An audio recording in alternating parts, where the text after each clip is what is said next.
Hey guys, welcome to world affairs. मैं हूं प्रशांत धवन। दिसंबर की सर्दी में सुबह सुबह 7:30 बजे जो लोग यहां पर वीडियो देख रहे हैं, आप सबको मेरा सल्यूट।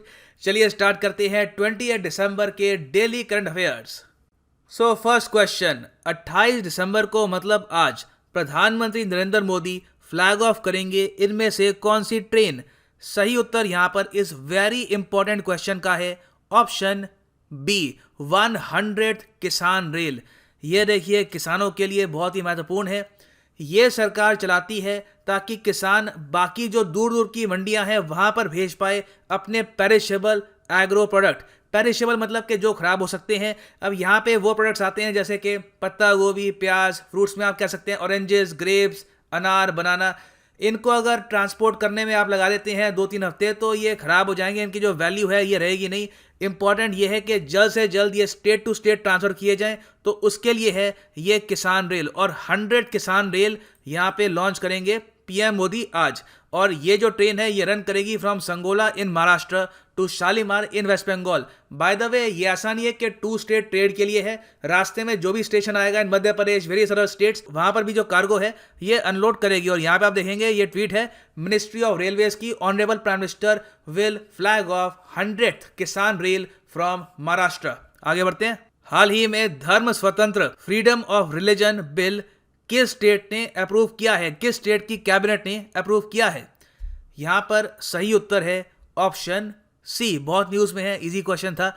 मध्य प्रदेश ने यहां पर जो ये बिल है फ्रीडम ऑफ रिलीजन बिल 2020 इसको अप्रूव कर दिया है। और इसमें प्रावधान कुछ ऐसे हैं, फोर्स्ड रिलीजियस कन्वर्जन, जबरदस्ती से किसी का धर्म परिवर्तन होता है तो जिसने ये किया है उसको होगी यहाँ पर इम्प्रिजनमेंट और मिनिमम फाइन 25,000 रुपए का। और अगर ये एक ऑर्गेनाइज तरीके से किया जा रहा है तो फाइन और जो इम्प्रिजनमेंट है ये काफी ज्यादा बढ़ भी जाएगी। और जो ये नया लॉ है ये मध्य प्रदेश के ऑलरेडी एग्जिस्टिंग धर्म स्वतंत्रता अधिनियम 1968 को रिप्लेस करेगा। और मध्य प्रदेश की कैपिटल क्या है? भोपाल। और इसकी जो लार्जेस्ट सिटी है ये है इंदौर। गवर्नर है यहाँ पर आनंदीबेन पटेल। जी हाँ, इनको यहाँ पर मिला है एडिशनल चार्ज। यूपी की भी है ये और एमपी की भी। चीफ मिनिस्टर है यहाँ पर शिवराज सिंह चौहान। अगला क्वेश्चन बहुत ही इंटरेस्टिंग है, ट्रिकी क्वेश्चन मैं कहूँगा इसको। आपको यह बताना है कि इनमें से किस इंस्टीट्यूशन ने doctor FC Kohli centre of excellence setup करने का फैसला किया है। और ये जो सेंटर ऑफ एक्सीलेंस होगा ये होगा इन the field of advance research in mathematics and computer sciences. Doctor FC Kohli के बारे में आपको पता होगा, रिसेंटली इनका निधन हुआ था। इनको कहा जाता है फादर ऑफ इंडियन IT। और पोस्टह्यूमसली इनको बहुत सारे अवार्ड्स भी मिले हैं recently, life time achievement awards. तो ये बहुत न्यूज़ में रहे हैं। सो इनके नाम से जो ये सेंटर ऑफ एक्सीलेंस है ये ओपन किया जाएगा चेन्नई मैथमेटिकल इंस्टीट्यूट में। और देखो, चेन्नई मैथमेटिकल इंस्टीट्यूट ये देश का प्रीमियर रिसर्च एजुकेशन इंस्टीट्यूट है इन द फील्ड ऑफ मैथमेटिक्स। और इसको फाउंड किया गया था इन 1989। मूविंग फॉरवर्ड, निम्नलिखित में से किस देश के साथ भारत ने हाल ही में स्वास्थ्य चिकित्सा के क्षेत्र में सहयोग करने और ग्रीन हेल्थ केयर का समर्थन करने के लिए एक समझौते पर हस्ताक्षर किए हैं? आपको बताना है किस कंट्री के साथ हमने एग्रीमेंट किया है recently in the field of health medicine and to support green health care. देखो, ग्रीन हेल्थ केयर का मतलब है कि जब हम हेल्थ केयर भी प्रोवाइड कर रहे हैं, जब हम हॉस्पिटल्स भी रन करते हैं, जब हम मेडिकल इक्विपमेंट बनाते हैं, मेडिसिन बनाते हैं, तब भी पर्यावरण का हम ध्यान रखें, पर्यावरण को नुकसान ना हो। तो ये जो एग्रीमेंट है इंडिया ने साइन किया है डी इजराइल के साथ। ये बहुत न्यूज में है, बहुत इंपॉर्टेंट है। इस टाइप के क्वेश्चंस काफी बार वेरियस एग्जाम्स में, SSC बैंक में पूछ लेते हैं, तो इसको मार्क कर लेना। और यहाँ पे आप देख पाएंगे ट्वीट है of the Israeli ambassador to India. इनका नाम है Ron Malka. Ron Malka the Israeli ambassador to India. आगे बढ़ते हैं। हाल ही में आप सबको पता होगा कि इंडियन इकोनॉमी नॉमिनल GDP के मामले में दुनिया में 5वें स्थान से खिसक कर 6ठे स्थान पर आ गई थी। ये प्राइमरली हुआ है कोविड-19 लॉकडाउन की वजह से। आपको ये बताना है कि ब्रिटेन का जो centre for economic and business research है इसने अपनी रिपोर्ट में क्या बताया है कि किस साल तक इंडिया वापस यूनाइटेड किंगडम को छोड़कर नॉमिनल GDP के मामले में दुनिया की 5वीं सबसे बड़ी अर्थव्यवस्था बन जाएगा? सही ऑप्शन यहाँ पर है ए, 2025। 2025 तक हम आ जाएंगे 5वें स्पॉट पर वापस। और इस रिपोर्ट में यह भी बताया गया है कि 2030 तक इंडिया होगा दुनिया की 3री सबसे बड़ी अर्थव्यवस्था। जर्मनी और जापान को पीछे छोड़ के हम होंगे रैंक 3 पर। और साथ में यह भी बताया गया है कि 2028 तक USA दुनिया की सबसे बड़ी इकोनॉमी नहीं होगा, इसको रिप्लेस कर देगा चाइना।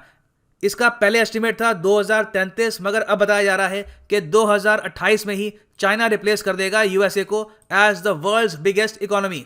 आगे बढ़ते हैं। इनमें से किसने हाल ही में लॉन्च किया है झटपट प्रोसेसिंग इनिशिएटिव को? NITI Aayog, Delhi police, bank boards bureau या फिर income tax department? Very important question है ये। देखो सही उत्तर यहां पर है इनकम टैक्स डिपार्टमेंट। बहुत ही यूनिक इनिशिएटिव है। इसमें क्या है कि इनकम टैक्स को फाइल करना बहुत ही ज़्यादा आसान बना दिया गया है। ये आप देखेंगे बड़ी ही इनोवेटिव और मैं कहूँगा निराली सी ट्वीट है इनकम टैक्स डिपार्टमेंट की। ये कह रहे हैं इंट्रोड्यूसिंग झटपट प्रोसेसिंग, फाइल करो झट से, प्रोसेसिंग होगी पट से। और ये यहाँ पर इसका इन्होंने ग्राफिक सा बना रखा है। तो एग्जाम पर्सपेक्टिव से याद रख लेना, ये इनिशिएटिव लॉन्च किया है income tax department of India ने। आगे बढ़ते हैं। भारत की कौन सी सरकारी एजेंसी ने हाल ही में बोला है कि हम बहुत ही जल्द डेवलप कर लेंगे ग्रीन प्रपल्शन तकनीक? ये यहाँ पे आपकी ऑप्शंस हैं। सही उत्तर यहाँ पर है ऑप्शन ए, इसरो। जी हाँ, इसरो ने यह कहा है कि जब हम रॉकेट को लॉन्च करते हैं तब भी क्यों प्रदूषण हो, जब रॉकेट को लॉन्च किया जाए तब भी प्रदूषण कम से कम करने के लिए हम तैयार करेंगे ग्रीन प्रपल्शन टेक्नोलॉजी। बहुत ही एक इंटरेस्टिंग यहाँ पर मैं कहूँगा डेवलपमेंट है। यहाँ पे आप देखेंगे इसरो के चीफ ने ओपनली ये कहा है कि एनवायरनमेंट का ध्यान रखते हुए जो ये ग्रीन प्रपल्शन टेक्नोलॉजी है हम कोशिश करेंगे कि जल्द से जल्द तैयार हो। और जो गगनयान मिशन होगा जिसके अंडर इंडिया पहली बार इंडियन नेशनल को भेजेगा खुद अंतरिक्ष में, तो उस मिशन में हम यूज करेंगे इस ग्रीन प्रपल्शन तकनीक को। और यहाँ पे आप देख पाएंगे इस पे आर्टिकल भी है। ये टॉपिक काफी हद तक न्यूज में है, so make sure to remember this. आगे बढ़ते हैं। बहुत अच्छा सवाल है, ट्रिकी क्वेश्चन है ये। आपको यह बताना है कि निम्नलिखित में से वो कौन सा राज्य है जो ईस्टर्न डेडिकेटेड फ्रेट कॉरिडोर का पार्ट नहीं है। आपको पता होगा कि देश में आज के समय मालगाड़ी के लिए दो बहुत ही इंपॉर्टेंट कॉरिडोर हम बना रहे हैं। एक तो है वेस्टर्न डेडिकेटेड फ्रेट कॉरिडोर, दूसरा है ईस्टर्न डेडिकेटेड फ्रेट कॉरिडोर। तो ईडीएफ में इनमें से कौन सा राज्य नहीं आता? सही उत्तर यहां पर है ऑप्शन डी, छत्तीसगढ़। जी हाँ। अब ईस्टर्न डेडिकेटेड फ्रेट कॉरिडोर आजकल न्यूज में भी क्यों है? न्यूज में इसलिए है क्योंकि प्रधानमंत्री इनॉग्रेट करेंगे new Bhapur new Khurja section of eastern dedicated freight corridor. और यहां पे आप देखेंगे ये जो लाल लाइन जा रही है ये है ईस्टर्न डेडिकेटेड फ्रेट कॉरिडोर, ये मालगाड़ी के लिए है।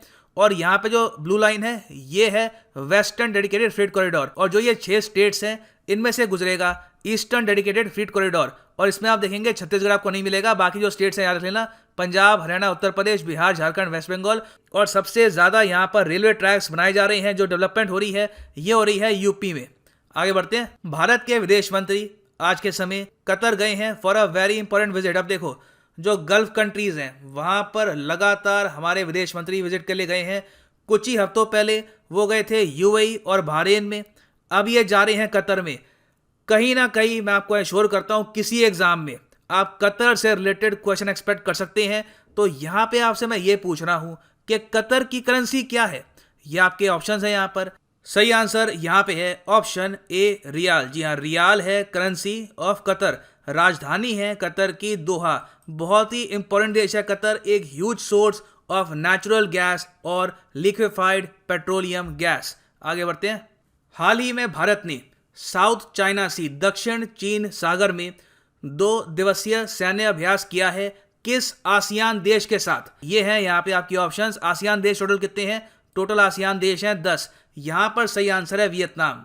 वियतनाम के साथ हमारे जो डिफेंस रिलेशंस हैं हर महीने में देख रहा हूँ स्ट्रांग होते जा रहे हैं। और साउथ चाइना सी जहाँ पे डिस्प्यूट है वहाँ पर एक नेवल एक्सरसाइज करी है इंडिया ने विद वियतनाम। यहाँ पे आप देख पाएंगे आर्टिकल है यहाँ पर। वियतनाम की राजधानी क्या है? वियतनाम की राजधानी है हनोई। और करेंसी ये लोग यूज करते हैं डोंग, वियतनामीज डोंग। नाउ अब बात करते हैं उस क्वेश्चन की जो मैंने आपसे पूछा था 27 दिसंबर को। ये क्योटो प्रोटोकॉल वाला क्वेश्चन बहुत से लोगों ने बहुत ही अच्छा डिटेल आंसर दिया है। Kudos to all of you. यहाँ पे जो सही आंसर ऑब्वियसली ये है बी। ये जो फॉर्मेलिटी है ये मैंने खत्म कर दिया, बाकी आप सब लोगों को जो सही आंसर है पता लग गया। Good job. अब बात करते हैं आज के प्रश्न के बारे में। ये क्वेश्चन बाय द वे आया था यूपीएससी एग्जाम में, यूपीएससी प्रीलिम्स 2018 में। क्वेश्चन आपसे ये पूछ रहे हैं कि वो कौन सी महान शख्सियत है जिसने बायोग्राफी लिखी थी मजीनी की। मजीनी एक महान इटालियन पॉलिटिशियन थे। गारिबाल्दी एक बहुत ही बड़े इटालियन जनरल थे। और ऑफ कोर्स छत्रपति शिवाजी महाराज जो जिन्हें हम कहते हैं the father of Indian navy, और श्री कृष्णा, इन सब बड़े लोगों की जो बायोग्राफी है इनमें से किस बड़ी शख्सियत ने लिखी थी। उसके अलावा ये यूएस में भी रहते कई साल के लिए। He was even elected to central assembly. बहुत ही टफ क्वेश्चन है, बहुत कम लोग इसको आंसर कर पाए थे 2018 के प्रीलिम्स में। देखते हैं कि कमेंट सेक्शन में कितने लोग इसको अटेम्प्ट कर पाएंगे। सही उत्तर मैं आपको कल की वीडियो में दे दूंगा। सो ये है अंत इस वीडियो का। Thank you for listening and as always God bless you all and do make sure to like the video. कोशिश करते हैं फिर से 25,000 लाइक्स के आसपास। कभी तो पहुंचेंगे, कभी तो पहुंचेंगे।